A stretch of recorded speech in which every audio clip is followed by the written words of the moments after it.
Good evening, guys! Luto pa ng ampalaya with kalabasa. Ang dami-dami.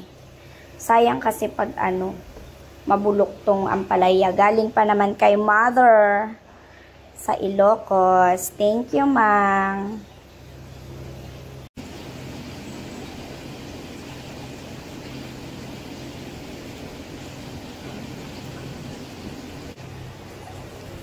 Ang daming ampalaya.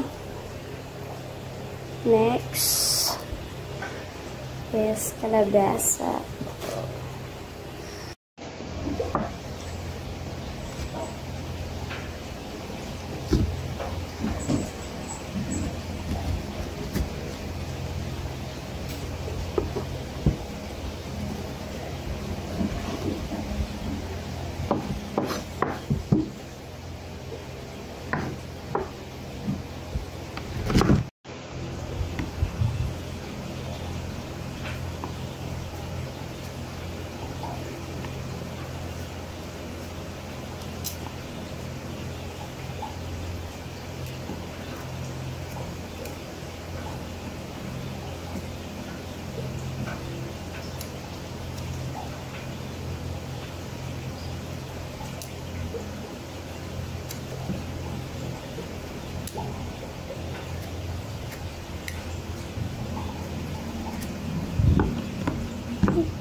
Uy, yung paa mo!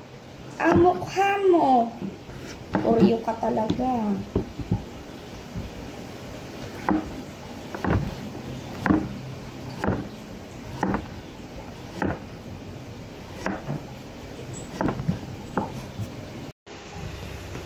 Ready! Dinoy-doy. Ang tawag sa Ilocano niyan, dinoy-doy. Oreo, no? Okay. Ito natin ulit mantika.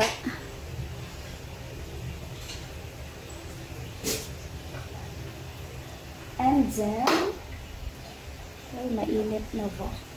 Mainit na. Wait lang. Nalagay ko na yung sibuyas tsaka bawang. Akala ko naka-play. My gosh. Hindi pala. Ayan na. Ganyan-ganyan lang natin. Igisa-gisa lang siya. Gisa-gisa. Okay. Medyo patagalin lang natin konti.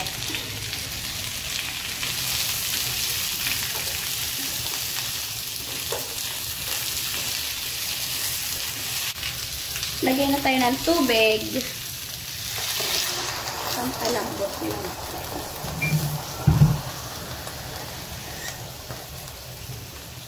Para lumambot yung kalabasa. Tama, di ba? Okay. Ayan lang natin. And then, wait lang. Pantay natin. Ganyan. Then, takpan. Let's check. Baka malambot na.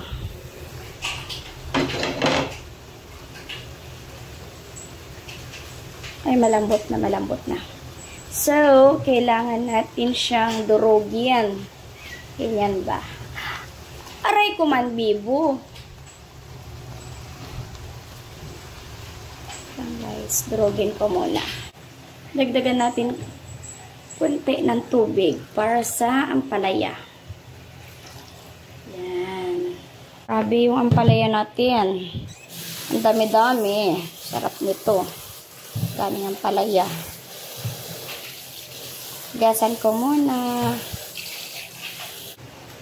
Lagyan muna natin ng Knorr cubes. Knorr cubes pork po yan para may lasa naman siya. Natin. Tunawin muna natin.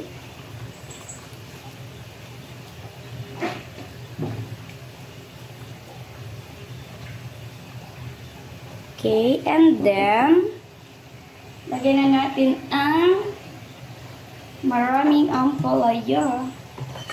Wait lang. Wait lang.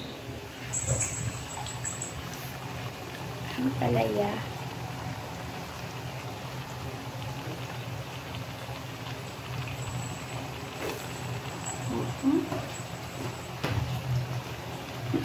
Mukha lang siyang marami.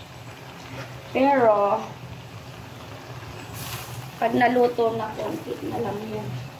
Tsaka mas masarap talaga pag maraming ampalaya. Kasi masustansya. I-dip-dip lang natin. Dip, dip, dip. Halo ko na lang para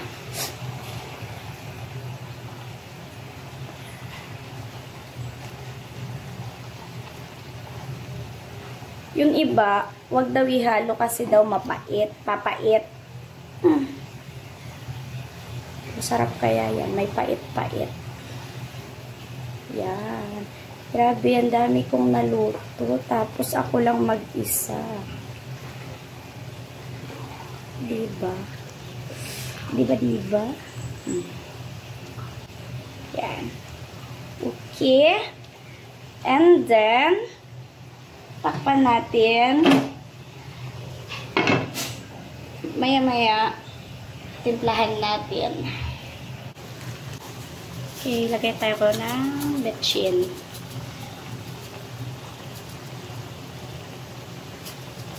Kunti. And asin. Hindi na masyado. Bahala na kayo magtansya ng lasa na gusto nyo. Basta ako, sarapan talaga nito.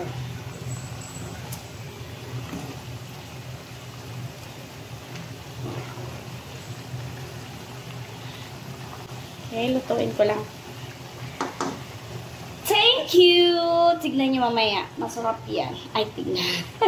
Tikman kayo mamaya.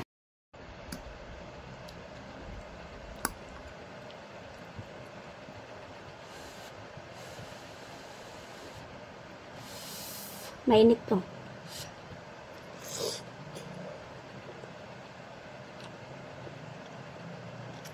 Masarap.